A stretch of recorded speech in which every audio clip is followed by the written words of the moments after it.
नाजरीन, सिलसिला चल रहा है हज़रत हुसैन बिन मंसूर हल्लाज का। किस्त नंबर 27 आप तक कल पहुंची। आज किस्त नंबर 28 का आगाज़ करते हैं।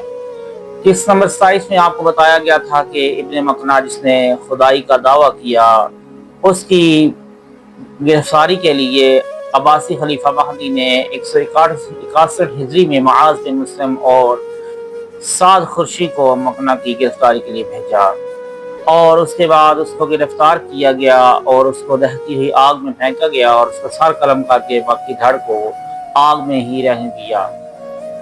अब आगे चलते हैं। ये था उस शख्स का मुख्तसर अहवाल जो हज़रत मंसूर हल्लाज की पैदाइश से तकरीबन 83 साल पहले मर चुका था।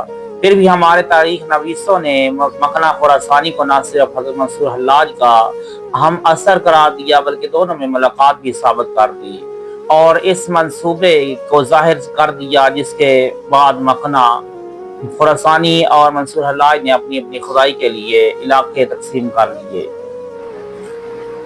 सैयद सुलेमान नदवी ने इमाम अल-हरमैन तस्नीम अश-शामिल के हवाले से जिस मंसूबे का जिक्र किया है उसमें तीसरा फरीक जनाबी करमती था। मुसन्नफ के बकौल जनाबी ने अपना फितना गेजियों के लिए बहरीन का इलाका मुंतखब किया था। जनाबी का नाम अबू ताहिर था और वो 294 हिजरी में पैदा हुआ। अब इस रवायत की ज़ईफ़ी का आलिम देखिए, तमाम मुतबर और गैर मुतबर तारीखें इस बात पर मुत्तफ़िक़ हैं कि हज़रत मंसूर हल्लाज को 301 हिजरी में हवाला ज़िंदा किया गया था। उस वक़्त जनाबी करमती की उम्र सिर्फ 7 साल थी। क्या एक कमसन बच्चा हज़रत मंसूर हल्लाज से मिलकर सल्तनत बगदाद के खिलाफ साजिश का मंसूबा बना सकता है? अहले नज़र गौर फरमाएं कि ये कैसी अबुल अजमी है। इन तारीखी रवायात से कतई नज़र हज़रत मंसूर हल्लाज 301 हिजरी में गिरफ्तार हुए और उन्हें जिंदान की तारीखों के हवाले कर दिया गया। हज़रत हुसैन बिन मंसूर हल्लाज की गिरफ्तारी के हसन ज़ाहिर असबाब बयान किए जाते हैं। पहला सबब यह है कि हज़रत मंसूर हल्लाज कुरान की मिसल आयत बनाने का दावा करते थे। मौरख खतीब बगदादी ने इस रवायत को इब्न बाकुया सूफी शिराजी के हवाले से बयान किया है। इब्न बाकुया ने अबू ज़रअ तबरी से सुना और अबू ज़रअ तबरी ने मोहम्मद बिन याहिया राज़ी से सुना। गोया दो वास्ते दरमियान में है। बाद में आने वाले मुहक्किकीन ने इब्न बाकुया शिराजी मोहम्मद बिन याहिया राज़ी के बारे में छानबीन की तो ये दोनों अशखास गैर सिफा साबित हुए। इब्न बाकुया शिराजी को हकायत बयान करने में शोहरत हासिल थी, मुहद्दिसीन उनका इत्तेबार नहीं करते थे। इसी तरह मोहम्मद बिन याहिया राज़ी भी कमज़ोर और ज़ईफ़ रवायतें बयान करते थे। इसलिए हज़रत मंसूर हल्लाज पर यह इल्ज़ाम कि वो कुरान जैसी आयात बनाने का दावा करते थे महज एक इल्ज़ाम और तोहमत है। वाज़ेह रहे कि हज़रत मंसूर हल्लाज 301 हिजरी में गिरफ्तार हुए और 310 हिजरी में आपको फांसी दी गई। इस तरह आपकी कैदोबंद का ज़माना 9 साल पर मुहीत है। इस कदर तवील असीरी के दौरान सैकड़ों बार आपके मुकदमे की समाअत हुई, मगर ये इल्ज़ाम साबित नहीं किया जा सका कि हज़रत हुसैन बिन मंसूर हल्लाज कुरान की मिसल कोई आयत बनाने का दावा करते हैं। दूसरा इल्ज़ाम यह है कि हज़रत मंसूर हल्लाज ने अपने एक खत के जरिए खुदा होने का दावा किया था। अबुल कासिम राज़ी ने अबू बकर बिन शाद के हवाले से इस रवायत को इस तरह बयान किया है कि दिनौर के मकाम पर एक शख्स था जिसके पास एक थैला था। आम लोगों ने देखा कि वो एक मामूली सा थैला था, मगर अजनबी शख्स हर वक्त उस थैले को अपने सीने से लगाए रखता था। लोगों का शक हुआ, आखिर थैले की तलाश की गई तो उसमें से हज़रत मंसूर हल्लाज का एक खत बरामद हुआ जिसका उन्वान इस तरह था, मिनर रहमान रहीम इला फला बिन फला। ये खत रहमान रहीम की तरफ से फला शख्स के नाम है। खत बरामद करने वाले लोगों ने ये मकतूब सरकारी कारिंदों के हवाले कर दिया और फिर सरकारी कारिंदों ने इस खत को बगदाद पहुंचा दिया। हज़रत मंसूर हल्लाज को तलब करके पूछा गया कि ये खत तुम्हारा है। आपने इस खत को बगौर देखा और फिर मुस्तहकम लहजे में फरमाया, हाँ ये खत मेरा ही है। अब्बासी खलीफा मुक़्तदिर बिल्लाह का वज़ीर हामिद बिन अब्बास हज़रत मंसूर हल्लाज का बदतरीन दुश्मन था और उसकी शदीद ख्वाहिश थी कि किसी न किसी तरह हज़रत हुसैन बिन मंसूर पर कुफर का इल्ज़ाम साबित हो जाए और फिर वो उन्हें दार पर खींच कर उस फितने से महफूज हो जाए।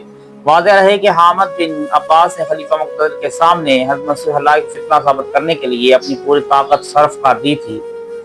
جب حضرت منصور حلاج نے اعتراف کر لیا کہ وہ خط انہی کا لکھا ہوا ہے تو حامد بن عباس نے غضبناک لہجے میں کہا، کل تک تم نے نبوت کے مدعی تھے، اب خدائی کا دعویٰ بھی کرنے لگے ہو۔ یہ واقعہ خطیب بغدادی نے اپنی تاریخ میں بیان کیا ہے۔ حامد بن عباس کے الفاظ کے ظاہری ساخت سے معلوم ہوتا ہے کہ وہ حضرت منصور حلاج کے دعویٰ نبوت سے باخبر تھا۔ پھر جب اس نے منصور کو خدائی کا دعویٰ کرتے ہوئے سنا تو گرفتار کر لیا۔ قارئین ایک لمحے کے لیے اس روایت کی کمزوری کا ملاحظہ کریں۔ اگر کسی مملکت اسلامی میں کوئی شخص معاذ اللہ نبوت کا دعویٰ کرتا ہوا پکڑا جائے تو اس کے قتل میں کسی حجت کی گنجائش باقی نہیں رہتی۔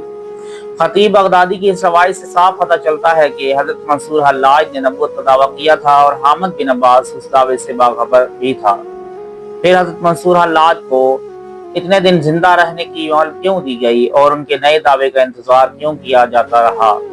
اس ضعیف روایت سے قطع نظر وزیر حامد بن عباس کی بات سن کر حضرت منصور حلاج نے انتہائی واضح الفاظ میں فرمایا، معاذ اللہ، میں نہ نبوت کا دعویٰ کرتا ہوں اور نہ خدائی کا، میں تو ایک عام سا آدمی ہوں اور اپنے اللہ کی عبادت کرتا ہوں، روزہ رکھتا ہوں اور اس کے سوا کوئی کچھ نہیں جانتا۔ اس اقرار کے بعد حضرت منصور حلاج کی بے گناہی کو تسلیم کر لینا چاہیے تھا، مگر حامد بن عباس اور اس کے ہم نواؤں نے آپ سے مسلسل جرح کی نتیجتاً حضرت منصور حلاج نے فرمایا، اللہ کے سوا لکھنے والا کون ہے؟ میں اور میرا ہاتھ تو اس کام میں محض آلے کی سوا کچھ نہیں۔ یہ ایک بہت مشکل و طویل بحث ہے جس کی یہاں گنجائش نہیں۔ مختصر یہ ہے کہ بہت سے علماء وقت نے اپنے طاقتور دلائل ثابت کیا ہے کہ حضرت منصور حلاج کے اس خط میں شریعت کے خلاف کوئی بات تحریر نہیں تھی، صرف عنوان غیر مناسب تھا۔ مشہور بزرگ حضرت شیخ ابن عطا نے اس معاملے میں حضرت منصور حلاج کی مکمل حمایت کی۔ خطیب بغدادی کے بقول حضرت شیخ ابوبکر شبلی نے کہا کہ ایسے شخص کو روکنا چاہیے۔ حضرت جنید بغدادی کے شاگرد رشید ابو محمد جریر طبری نے فرمایا، ایسا کہنے والا کافر ہے، اسے قتل کر دیا جائے۔